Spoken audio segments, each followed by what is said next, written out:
갈라디아서 6장 7절로 10절까지 봉독합니다. 스스로 속이지 말라. 하나님은 만홀이 여김을 받지 아니하시나니 사람이 무엇으로 심든지 그대로 거두리라. 자기의 육체를 위하여 심는 자는 육체로부터 썩어진 것을 거두고 성령을 위하여 심는 자는 성령으로부터 영생을 거두리라.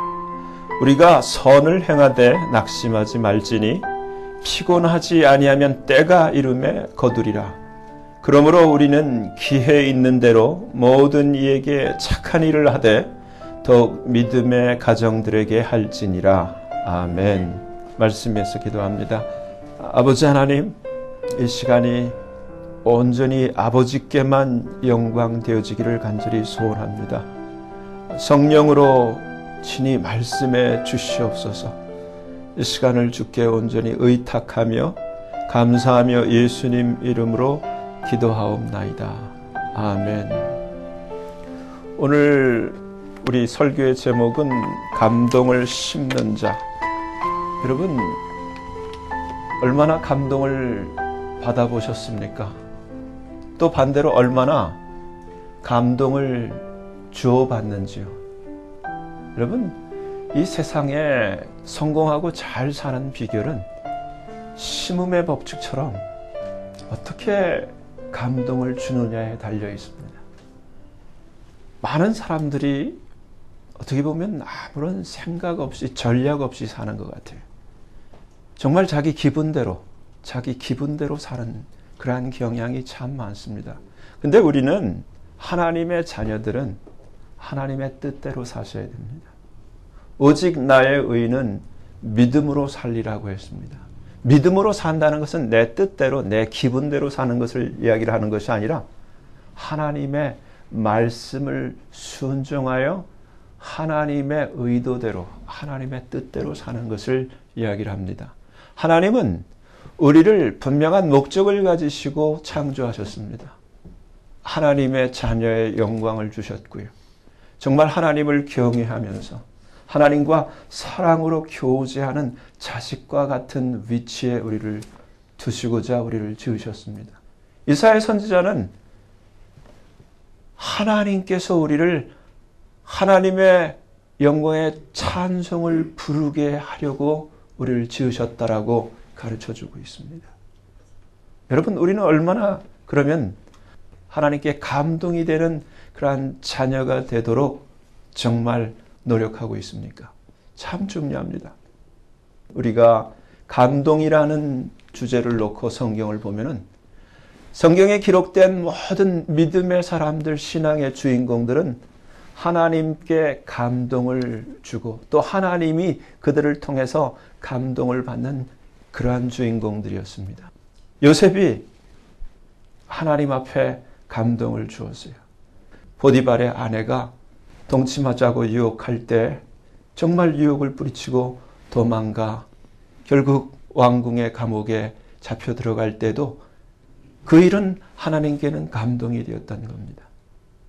사드락 메삭 아벳느고가 7배나 더하는 그러한 풀무불 속에 들어갈 때 정말 하나님 외에는 내가 절하지 아니하리라. 느부갓네살 왕이여 그리 아니하실지라도, 무슨 얘기예요?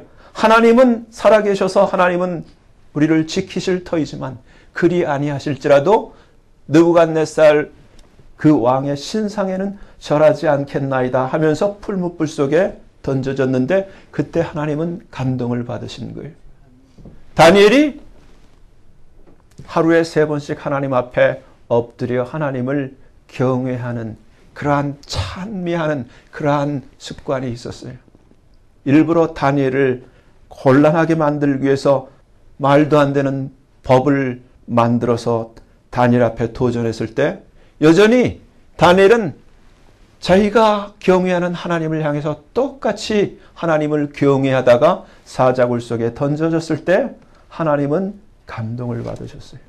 성경에 나오는 모든 자들이 하나님 앞에 감동을 주고 하나님은 감동을 받고, 다윗이 골리앗 앞에서 사울 왕도 두려워하고 이스라엘의 모든 장수들이 그 골리앗을 두려워할 때 그 목동 이세의 막내 8째 아들 그 다윗은 그 작은 그 돌멩이 5개 물매를 들고 어려서부터 용사로 키워진 골리앗 앞에서 여호와의 이름을 들고 나아갔을 때 하나님은 감동을 받으셨어요. 여러분, 성경은 우리에게 분명히 보여주고 있습니다. 감동을 주는 자, 정말 하나님의 그 뜻대로 하나님 앞에 영광의 찬송이 되는 자, 그 자에게 하나님은 감동을 받으시고 정말 감동으로 심는 자에게 하나님은 감동의 리워드를 주시는 것을 우리는 발견할 수가 있습니다. 여러분, 우리는 하나님의 말씀을 듣고 우리가 달라져야 돼요. 우리의 마음이 변화돼야 돼요. 여러분, 사람의 인생이 바뀔 수 있는 것은 제가 말씀드렸죠. 유명한 한국에서 유명한 역술인들이 나와서 그 연말에 대담을 하는데 그 사회자가 질문을 합니다. 정말 팔자가 바뀝니까? 운명이 고쳐질 수 있습니까? 운명 철학 역술인의 대가가 하는 얘기가 있어요. 공통적으로 바뀌어질 수 있습니다. 근데 상당히 힘이 듭니다. 심보를 고치면 바꿔진다는 거예요. 마음을 바꾸면 바꿔진다는 거예요. 여러분, 요한 3서에서는 사랑하는 자여, 하나님이 우리에게 사랑하는 자여, 그 마음 주머니, 내 영혼이 잘된 같이 내가 범사에 잘되고 강건하기를 원한다고 했습니다. 모든 이 인생의 만사가 사람 마음에 달려있는 거예요. 그 영혼에 달려있는 거예요. 그 영혼이 하나님 앞에 감동을 주는 삶을 사는 자, 그 자가 복이 있는 겁니다. 여러분, 얼마나 우리는 감동을 주기 위해서 몸부림쳐 봅니까? 여러분, 작은 선물 하나 하는데도요, 선물을 하려고 한번 작정을 하고 해보면 참 힘들어요. 시간이 들죠. 돈 들죠. 수고가 필요해요. 작은 선물을 하나 하는데도.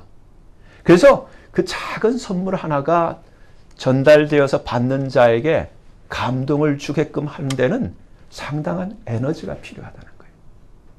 여러분, 우리는 그러한 감동이 필요한 사람들이에요. 근데 너무나 감동의 센서가 작동을 안 하는 것 같아요. 감동을 아무리 하나님께서 우리를 향해 감동을 주어도 우리는 자기 스스로에게 너무 집중되어 있기 때문에 그 감동이 감동으로 전달되어지질 않아요.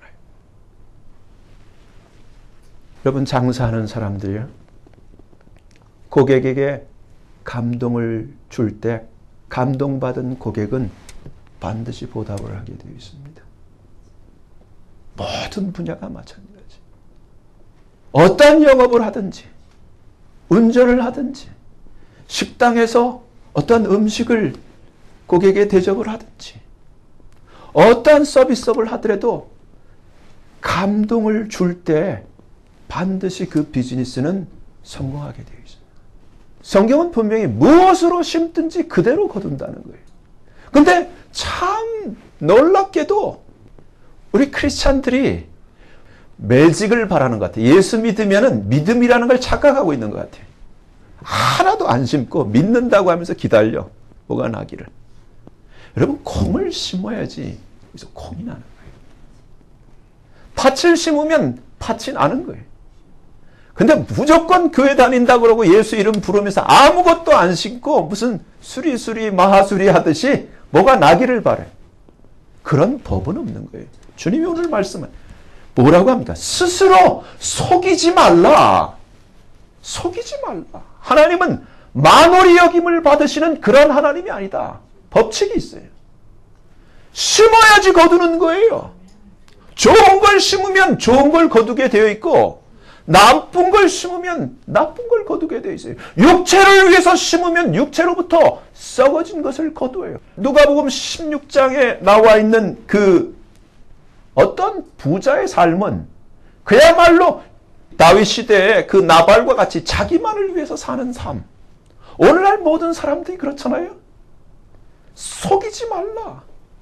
여러분, 우리는 하나님께서 하나님의 영광을 위해서, 하나님의 찬미가 되고 찬송이 되도록 지원받았는데 우리는 다 건망증 걸린 사람처럼 하나님 위해서 사는 자 참 찾아보기 힘들어요.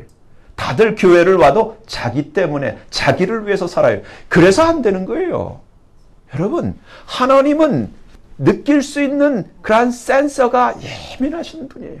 그 누구든 하나님을 향해서 하나님을 기뻐하고 하나님을 감사하고 하나님을 사랑하는 자는 하나님 반드시 느끼게 되어 있어요. 하나님의 감동을 받으시게 되어 있어요. 온 땅을 두루 감찰하사 전심을 향하여 하나님을 찾는 자를 하나님도 찾고 계세요. 근데 분명한 사실은 주님이 분명히 이렇게 말씀하셨어요. 인자가 세상에 올 때 세상에서 믿음을 보겠느냐 분명히 말씀하셨어요.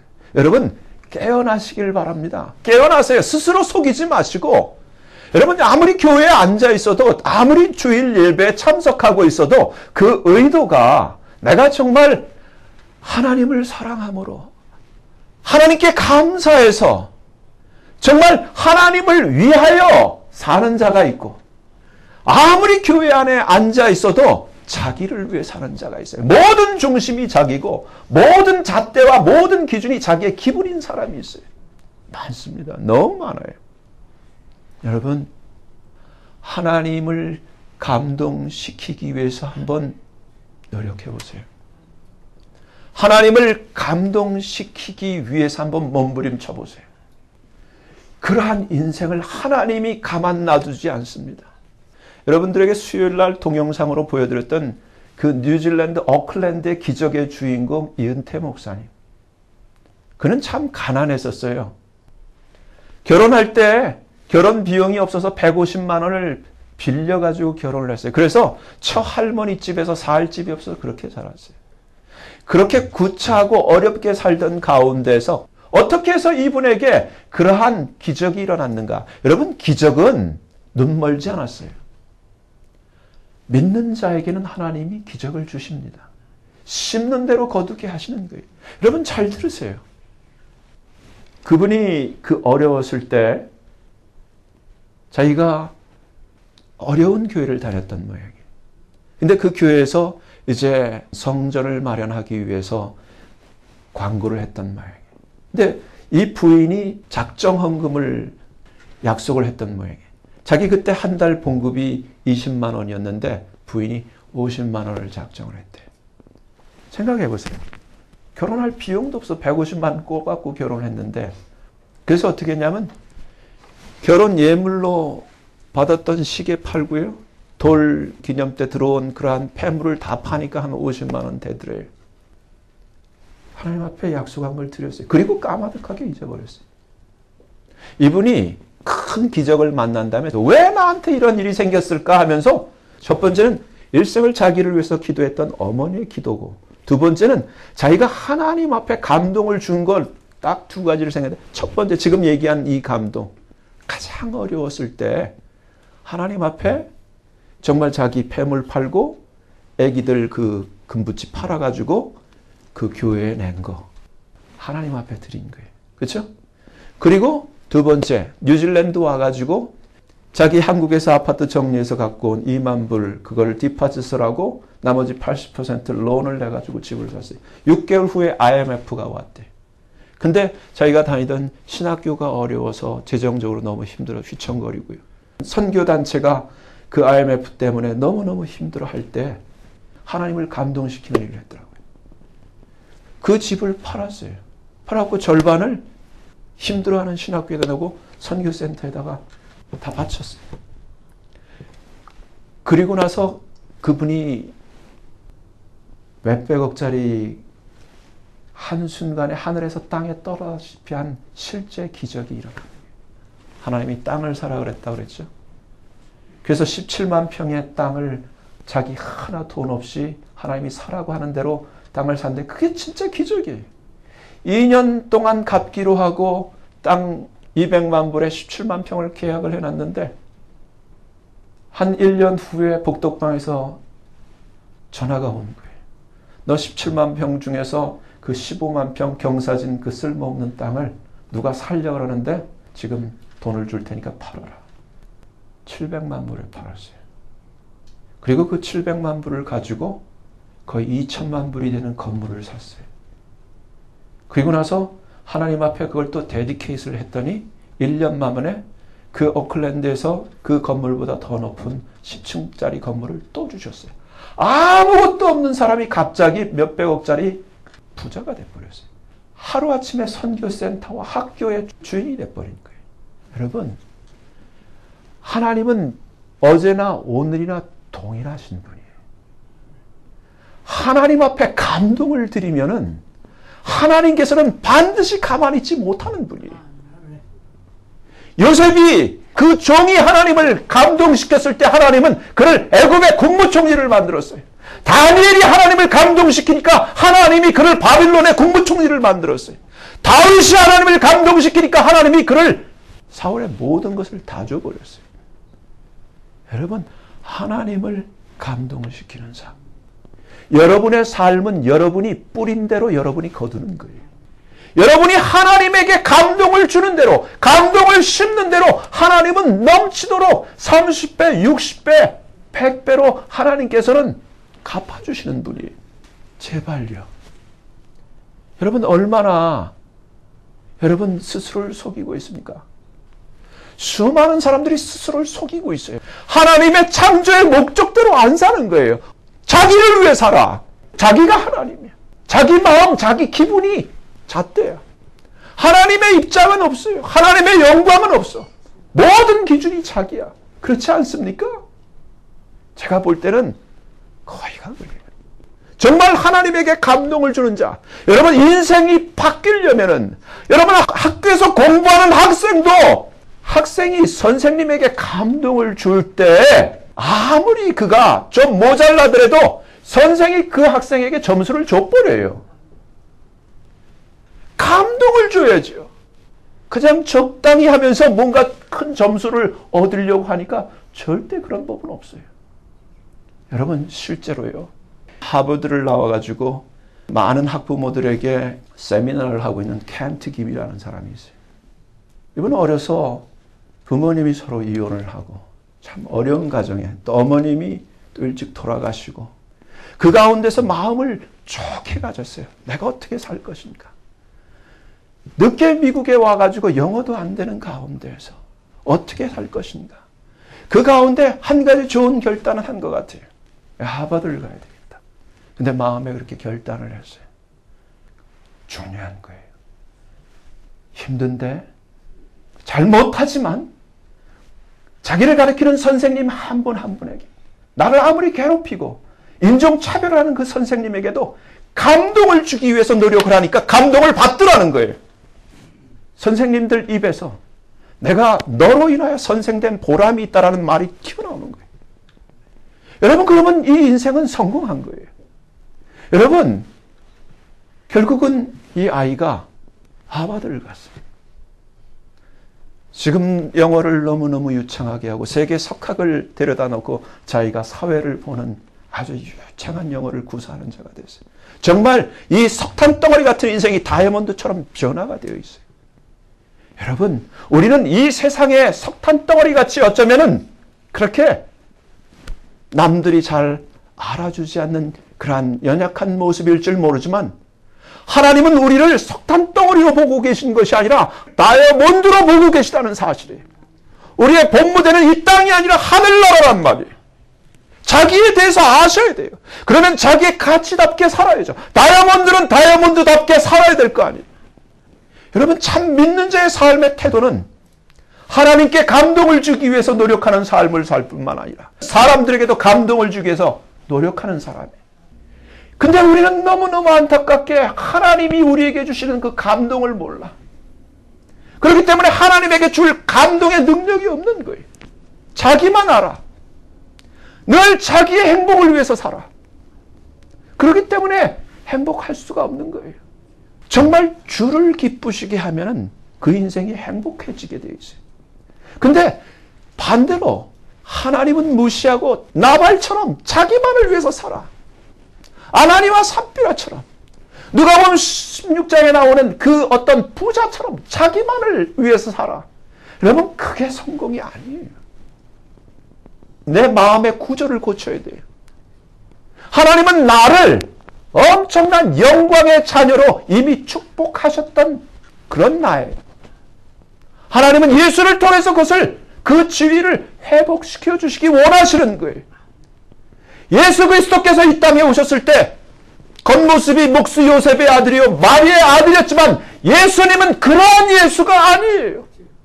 그렇기 때문에 유대인들이 그를 버리고 메시아라고 인정하지 않고 그를 십자가에 못 박도록 주님 말씀대로 많은 고난을 받고 대제사장과 서기관들과 그러한 율법사들 바리새인들에게 넘김을 당하고 죽임을 당했지만 여러분, 예수님은 우리를 위해서 철저히 예수님은 우리를 위해서 오셨고 우리를 위해서 하셨고 우리를 위해서 죽은 거예요.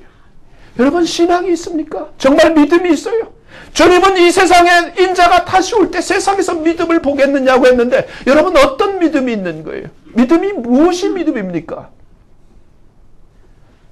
바울은 로마서 8장에서 아무도 자기를 위해서 사는 자가 없나니 우리가 살아도 주를 위해서 살고 죽어도 주를 위해서 죽나니 사나 죽으나 우리는 주의 것이라고 했어요. 그렇지 않습니까? 근데 이것은 성경에 있는 말이고 실제 우리의 삶은 사나 죽으나 나는 나의 것 이러지 않습니까? 나를 위해 살잖아요. 신앙이 있다고 하지만 결국은 나를 위해서잖아요. 주님이 아무리 말씀을 하셔도 정말 하나님의 영광을 생각하는 자, 참으로 하나님을 사랑하는 자.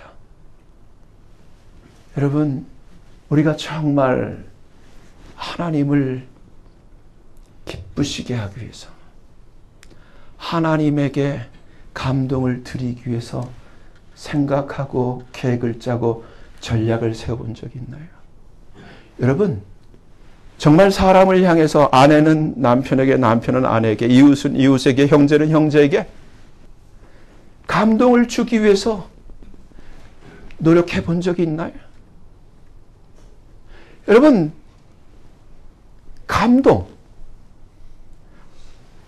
감동을 한번 줘보세요.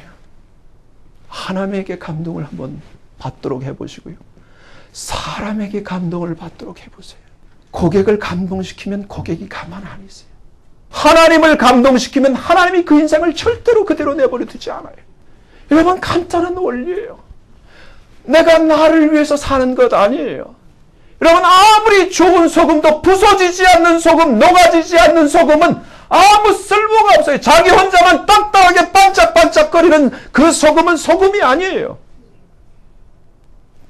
자기를 파괴하고 자기를 무너뜨리고 자기를 녹아져 내리게 할 때 그 소금은 소금의 삶을 사는 것이고, 정말 자기를 부서뜨리고 자기를 녹여 자기의 형체를 파괴할 때 그 한 자루의 양초는 빛을 내며 자기의 본분을 다하는 거예요. 여러분, 예수님은 우리에게 분명히 보여주셨어요. 우리에게 스탠다드가 되시고 우리의 본이 되어주시고 우리에게 누구든지 나를 따라오려거든 하시면서 주님을 따라오라고 말씀하셨어요. 여러분, 정말 이 저주 같은 이 세상에서 주님이 길이에요. 여러분, 이런 얘기를 할까요? 우리는 너무나 하나님을 우리 수준으로 그렇게 자리를 매겨놓고 있어요. 하나님은 우리 수준이 아니에요. 사람들 이렇게 사귀다 보면 다 자기의 수준을 가지고 평가를 해. 어떻게 자기가 기준이 될 수가 있냐고요. 이 수많은 사람이 다 살아온 배경과 그 모든 것이 다 다른데, 스타일이 다 다르고 좋아하는 취향이 다른데 어떻게 내가 스탠다드가 될 수 있냐고. 하물며 어떻게 하나님이 내 생각대로 그렇게 되어지는 하나님이시냐고요. 하나님은 He's God, 하나님이세요.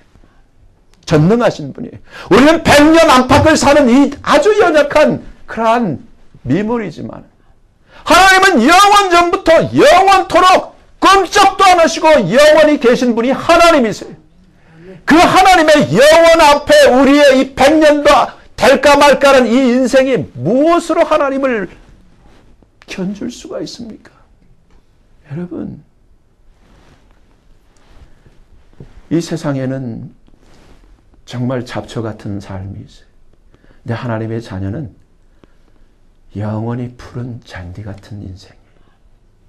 어떠한 계절의 변화가 오고 어떠한 차가운 바람이 불어오더라도 더 푸릇푸릇 자기의 성격을 변화시키지 않는 것이 하나님의 자녀 성도예요. 근데 가짜가 있어요.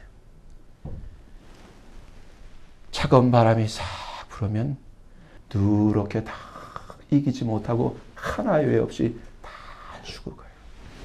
진짜는 영혼을 향해서 그 푸른매를 유지하면서 나아가고 있어요. 여러분, 이 세상에 육체를 위해서 심는 자, 아무리 이쁜 자도요, 영혼의 하나님 앞에서 그 줌으로 쭉 당겨보면 20대 푸릇푸릇 정말 그 아름다웠던 그 모습이 50이 되고 60이 되고 70, 80이 되고 100년이 되면은 나중엔 흙에 다 썩은 더스트 먼지덩어리로 변화되는 게 인생이에요. 영원토록 변함없는 하나님 앞에서 육체의 모든 것은 아무것도 아니에요. 견줄 수가 없는 거예요.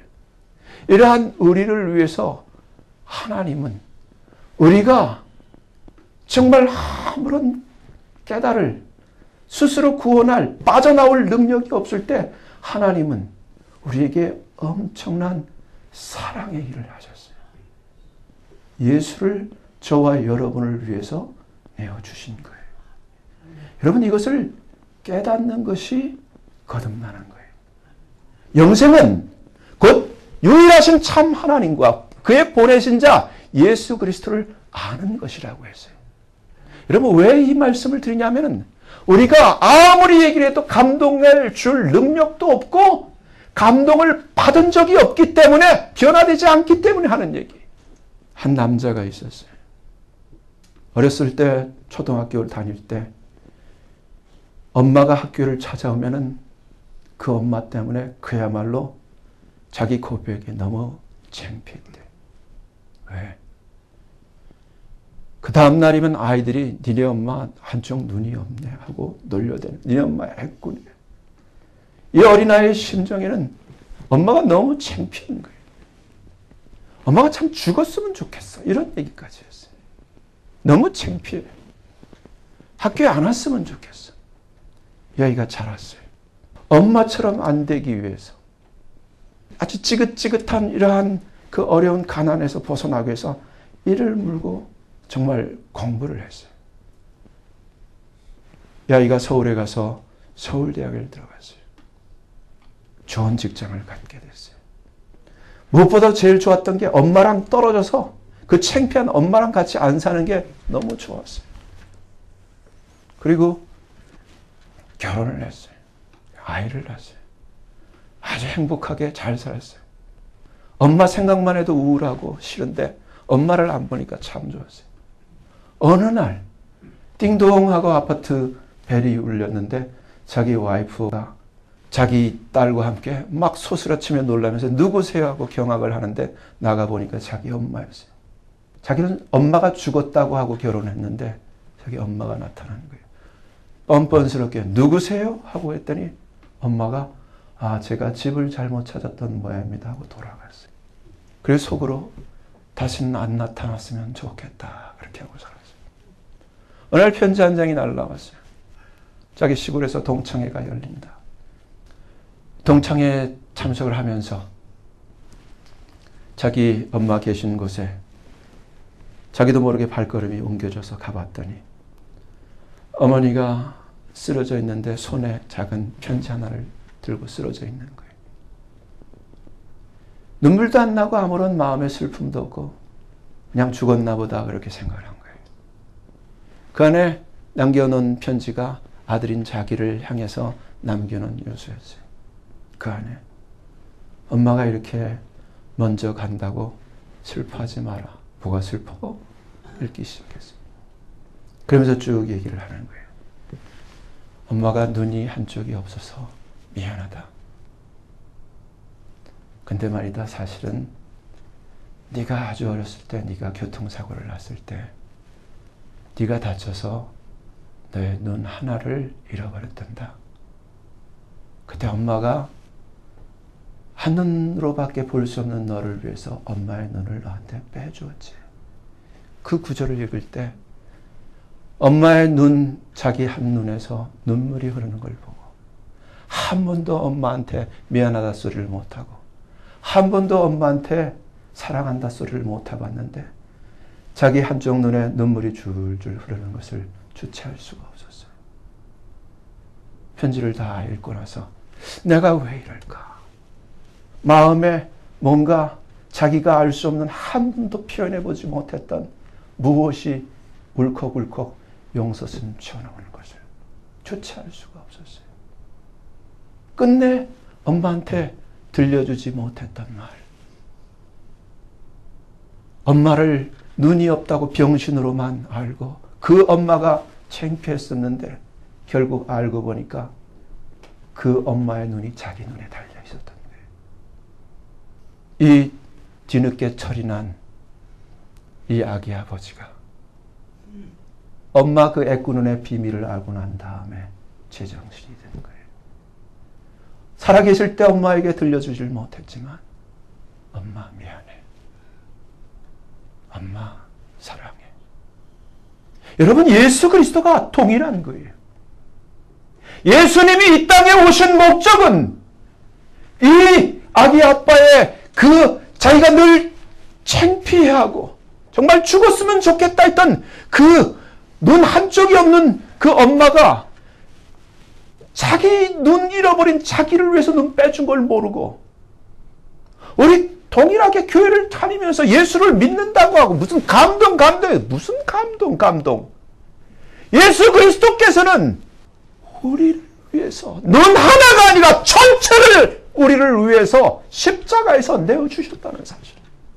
우리를 살리기 위해서 죽어 멸망당할 수밖에 없고 영원히 지옥 갈 수밖에 없는 우리를 살려주시기 위해서 예수 그리스도께서 친히 이 땅에 하나님의 본체이시고 하나님의 형상이신 그 예수 그리스도께서 낮은 형체를 가지고 사람이 되셔서 이 땅에 오셔서 우리를 위해 자기의 생명을 내어주셨는데 아무도 감동을 받은 자가 없는 거예요.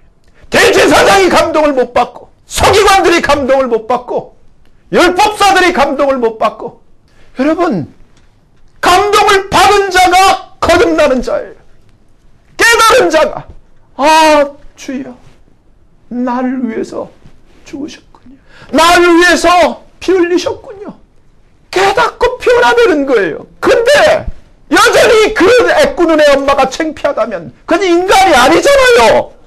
예수를 믿는다고 하지만 아무런 감동이 없고 감동을 주는 삶으로 변화가 없는데 무슨 생명이 있는 거예요? 무엇을 위해 사는 거예요? 제가 볼 때는 오늘날 현대 크리스찬들이 여전히 그 애꾸눈의 엄마를 원망하면서 여전히 다른 데서 인간이 아니에요. 그 엄마가 나에게 눈을 빼줌으로써 애꾸가 됐다는 걸 알면서도 만약에 그렇다면 인간이 아니란 말이에요. 짐승만도 못한 거지. 근데 오늘날 예수 믿는 사람들이 하나님이 우리를 위해서 한 눈이 아니라 전체를 내어줬는데도 인생에 변화가 없고 여전히 하나님을 위해 사는 것이 아니라 자기를 위해서 사는 자는 뭐냔 말이에요. 무슨 감동이란 말이에요. 여전히 자기를 위해 살잖아요. 여러분 그 비밀을 안 그 아기 아빠가 이전같이 살겠습니까?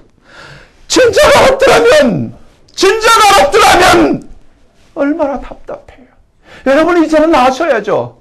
예수 그리스도가 나에게 어떠한 분인 줄 아셔야죠. 갈라디아 2장 20절 말씀이 이제 내가 사는 것은 내가 사는 것 아니요 내 안에 예수 그리스도께서 사시는 것이니 달라져야죠. 이제는 내가 나를 위해 살았지만 이제는 깨달았으니까 내가 주를 위해 살아도 주를 위해 살고 죽어도 주를 위해 죽는다라고 내가 고백이 나와야 되죠. 왜 여전히 나를 위해 사는 거예요? 거짓말하는 거 아니에요. 스스로 속이는 건 아니에요. 온 교회가 온 크리스찬들이 여전히 나를 위해 살면서 이러한 우리를 위해서 누가 감동을 받습니까? 그런 은혜를 받았는데 내가 두 눈을 뜨고 지금 다니는 것은 엄마의 그 한눈 때문인데 예수님 때문에 내가 살고 예수님 때문에 소망을 이야기를 하는데 그 예수의 이름을 부르면서 누구를 위해 살고 있는 거예요? 여러분 정말 깨닫기를 바라요.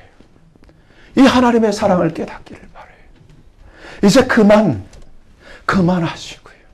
정말 이 하나님의 은혜 가운데서 정말 그 하나님의 은혜를 깨닫고 정말 이제는 하나님을 위해서 하나님의 뜻대로 주여, 아버지 죄송합니다. 주님 죄송합니다.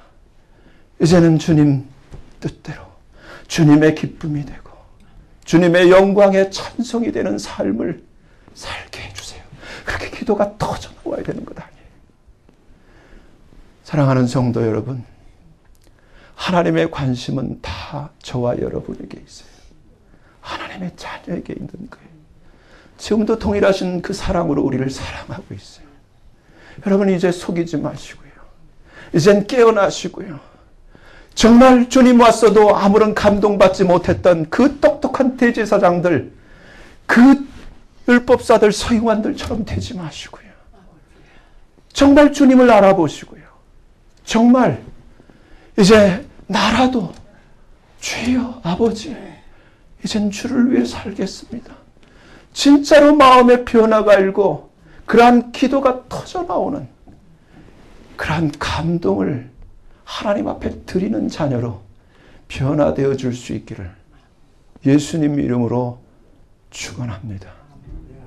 정말 하나님 앞에 모든 사람들 앞에 정말 내가 녹아지고 내가 손해를 보고 내가 부서지면서 소금이 되고 빛이 되어서 나는 다 쓰고 다 닳아 없어진 비누처럼 다 녹아진 소금처럼 다 녹아진 그러한 양초처럼 될지라도 나의 삶이 하나님께 영광의 제물이 될 수 있는 예수님처럼 살 수 있는 하나님의 자녀 되어지기를 다시 한번 예수님 이름으로 축원합니다. 기도하겠습니다. 거룩하신 하나님 아버지, 도와주시옵소서. 우리의 영의 눈을 열어주시고 하나님의 영광의 자녀가 어떠한 모습인지, 어떠한 파워가 있는지, 어떠한 약속이 있고 어떠한 지위가 있는지를 알게 하시고 이러한 우리를 살리시기 위해서, 회복시키기 위해서 하나님이 어떠한 사랑을 베푸셨는지를 깨닫게 하여 주시옵소서.